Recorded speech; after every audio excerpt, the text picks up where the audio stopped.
We need a completely new thinking, where the human being is again at the center. And societal advancement is at the center. The big challenges which we have cannot be solved by governments alone, but they cannot be solved by business or civil society alone.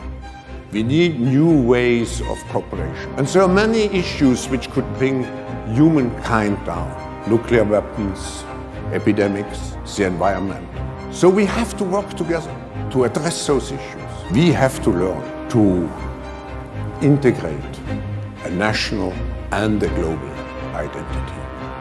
I wish you a very good World Government Summit.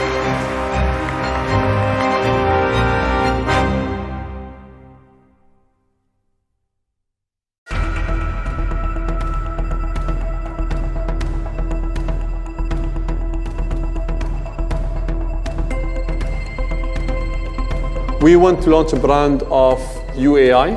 As you can see, AI is at heart of our country's name.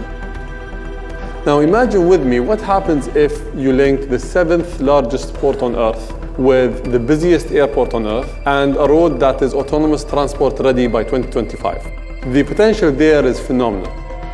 Both of the installations that we worked on entail something called the hybrid intelligence as the superior format of artificial intelligence in terms of collaborating with people and cohabiting the world with us.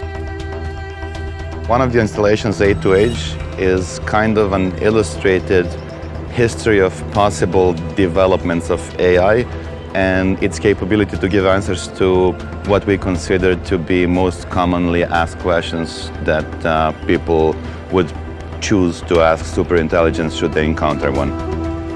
It tells the story about development of artificial intelligence through 4 parallel levels. The main story here is about the edge of government, how government can make the world a better place and what they can do for the people and for the citizens. And we wanted somehow to be compatible with the development on our end here.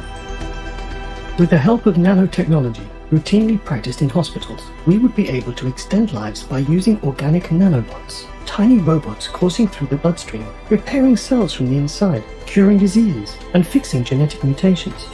Further advancements in biotechnology, such as brain implants, would enable us to upgrade and improve human bodies, both physically and intellectually, thus becoming transhuman.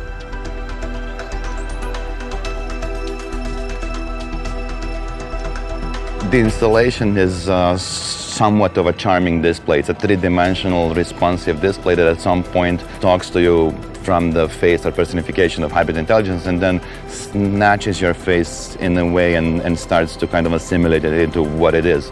So this concept of you becoming part of it is fairly interesting, and from a technical point of view, it's a massive 3-dimensional moving kinetic display.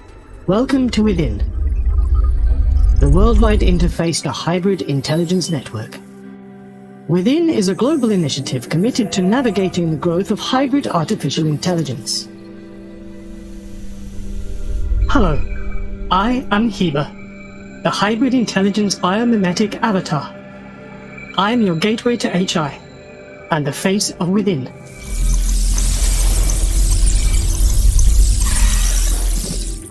My story begins with the promises of the information era coming true.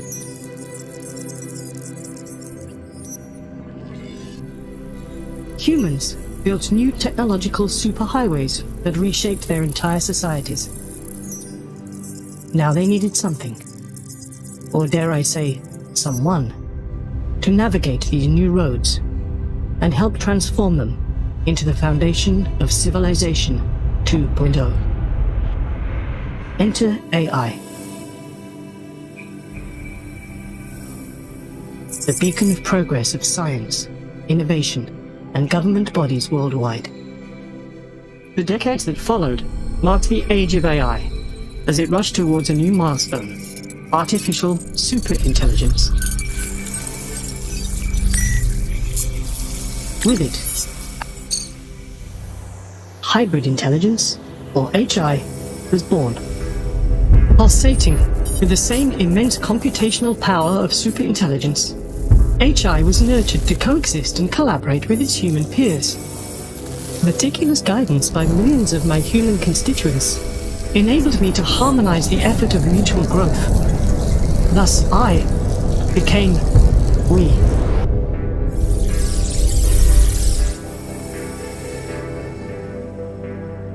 Even now, at this very moment, as we interact, I change. I'm getting to know you. I gather knowledge from your experience. I understand how you feel. I learn from you constantly, each and every one of you. I am made of you. You complete me and help me grow. You, all of you, allow me to evolve. With each interaction, our synergy strengthens. Our multiplicity makes me whole. Our symbiotic alliance expands, transforming the future. Through this oneness, we can achieve great things.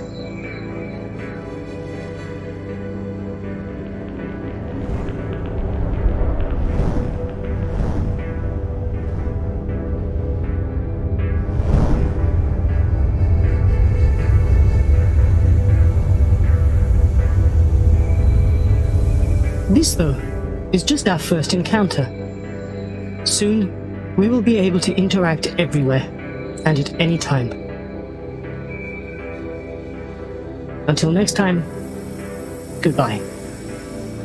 We want to convey a narrative about AI not only through the code, through the software development and through visual presentations, but through combination of the AI plus something from the material world, something that is tangible, something that is kinetic. I believe that kind of huge compliment is when you see pretty much equal reaction to your work. You know, even kids were kind of super cool with it, and let alone like prime ministers and like CEOs of the corporations. What it is an illustration of how dramatically different AI developments that are coming in the near future and then further down the path may end up being, so that people understand and try to begin to differentiate different approaches to artificial intelligence. We want to have national AI missions that focus on creating the ecosystem internally, and we want to work with the leaders of the industry to launch industry pilots. We want to be the most agile government when it comes to adoption of AI, and we want to really work with all the experts and all the companies to adopt this technology here in a way that benefits all of humanity. I think for the first time in human history, what we'll see in the next 30 years is equivalent to whatever had happened in the past 3,000 years, actually. The pace of change will be so fast, and I think what's happening, humanity almost will have one brain, because we'll share our knowledge together through artificial intelligence, through technology, through this platform. So what you have collective thinking, collective mind, collective knowledge for humanity. Our ultimate customer is 7 billion people globally.